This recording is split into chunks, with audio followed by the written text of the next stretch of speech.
Los medicamentos entonces se van a encontrar en presentaciones o formas farmacéuticas. Dependiendo de la forma farmacéutica, entonces se tiene una vía o ruta de administración. Tengo una ampolla, entonces esa ampolla es para uso parenteral, generalmente por vía oral, para tomar, no. Tengo un jarabe o suspensión, ese es para vía oral, vía intravenosa, no hay puede. Entonces la presentación o la forma farmacéutica me determina la vía de administración del medicamento, cómo se va a dar el medicamento. Tengo entonces diferentes tipos de formas de administración. Entonces están las formas líquidas, están por ejemplo las suspensiones, y dentro de las suspensiones entonces por ejemplo los jarabes. Están las soluciones, que esas se utilizan más es por vía tópica. Tópica es aplicar local, es poner en el sitio donde yo quiero que actúe. Y generalmente al hablar de vía tópica hablamos de piel, hablamos de la vía ocular, oftálmico, hablamos de la vía ótica dentro del oído, hablamos de la vía intranasal, el nombre lo dice. Entonces las soluciones son más de uso tópico. Y las que se aplican, las que se ponen comillas en la piel, generalmente tienen un vehículo, tienen un excipiente. Entonces vehículo es un término similar a excipiente con alcohol. ¿Por qué? Porque el alcohol es muy liposoluble y aumenta la absorción. Entonces cuando algo tiene alcohol, aumenta la absorción. También, por ejemplo, para la piel están las emulsiones. Una emulsión son dos compuestos que no se mezclan del todo, que están aparte, que son no miscibles bioquímica. Entonces en la emulsión hay una parte liposoluble, compatible con los lípidos, aceites, comillas. Y hay otra parte hidrosoluble, afino, compatible con el agua. Entonces hay una fase hidrofílica, afín con el agua, y una fase hidrofóbica, detesta el agua.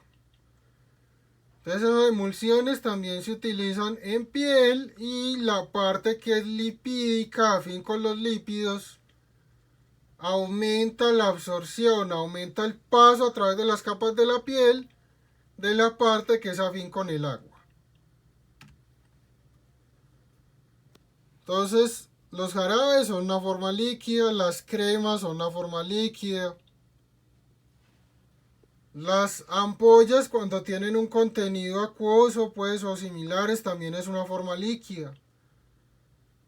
Entonces, dependiendo de la presentación y la forma farmacéutica está la administración del medicamento, cómo se aplica, cómo se administra, cómo se utiliza. Formas sólidas. Entonces tenemos por ejemplo las tabletas. Las tabletas tienen un recubrimiento, tienen unos excipientes que le dan la forma a la tableta y la mantienen. Y tienen un principio activo que es el que da el efecto. Esos excipientes protegen el principio activo. Hacen que el principio activo dure más. Aumentan la absorción de principio activo. Entonces la tableta tiene excipientes, principio activo, es una forma sólida. Esa tableta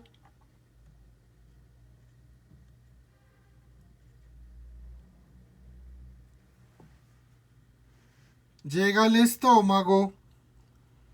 En el estómago se va a partir en pedacitos, en fragmentos. Eso se denomina desintegración. Y luego en el estómago y de pronto una parte en el duodeno según el medicamento, esos fragmentos pasan a una forma líquida. Eso se denomina disolución. A veces van a encontrar solo el término disolución y ahí están los dos procesos. Entonces primero se parte la tableta y después los fragmentos pasan a líquido. Si eso no pasa a líquido, no se absorbe. Si no se absorbe, no hay medicamento. Si no hay medicamento, no hay efecto. Entonces se requiere que pase a forma líquida en el duodeno y en el estómago para que haya absorción y después haya efecto del medicamento.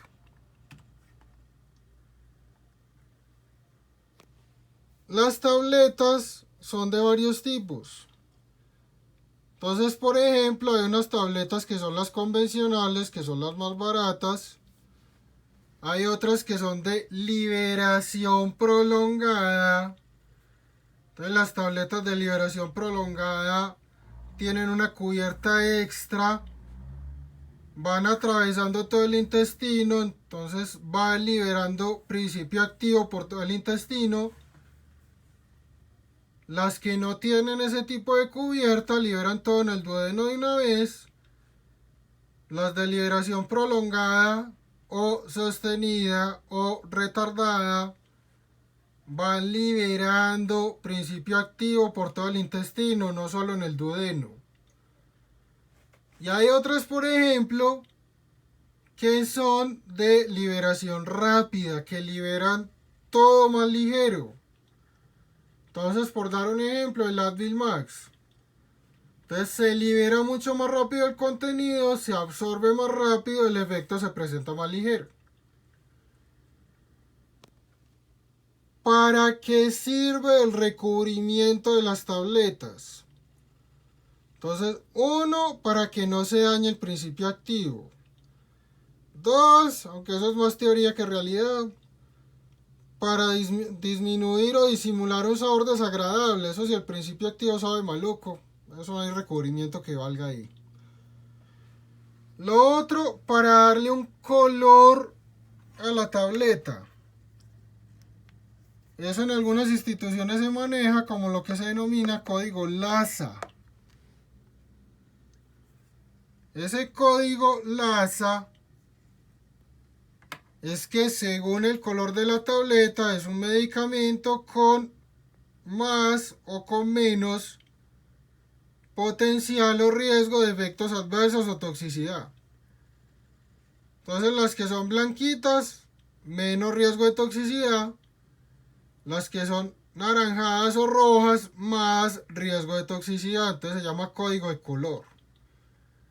En algunos hospitales manejan ese tipo de código para la parte de enfermería cuando administran medicamentos. Lo otro, según ese recubrimiento, entonces se modifica la velocidad de liberar el principio activo. Eso me modifica la absorción. Y en el caso de las tabletas de liberación prolongada, eso hace que el efecto se mantenga más tiempo. Entonces va por todo el intestino, va liberando principio activo, se mantiene más medicamento en la sangre, mantengo más medicamento en los tejidos, mantengo el efecto más tiempo. Cuando un paciente recibe una tableta de liberación prolongada, requiere menos dosis al día, la tiene que tomar menos veces. Y si la tableta funciona bien, tiene menos riesgo de efectos adversos. ¿Cuál es el problema de las formas de liberación prolongada? El costo. Entonces valen mucho más que las otras. Por eso no se utilizan como tanto. Otra forma sólida, las cápsulas. La cápsula es una cubierta externa. Esa cápsula adentro tiene unos gránulos. Y esos gránulos son los que contienen el principio activo. ¿Qué va a pasar con esos gránulos? Entonces pueden pasar dos cosas. Uno, que la cápsula se rompa en el duodeno y salga todo. Y ahí tengo el efecto como más rápido, pero dura menos. Ya se liberó todo, se absorbe efecto ya. La otra cosa que puede pasar es que se comporten como de liberación prolongada. El principio activo va a ser difusión. Difusión es que está ahí metido en la cápsula y va saliendo a través de la cápsula sin romperla, pasando al duodeno, pasando al yeyuno y pasando pues a los segmentos del intestino, después a la circulación de esos segmentos y después al plasma y llega a dar el efecto. Entonces a veces las cápsulas pueden funcionar como medicamentos de liberación prolongada, sostenida o retardada.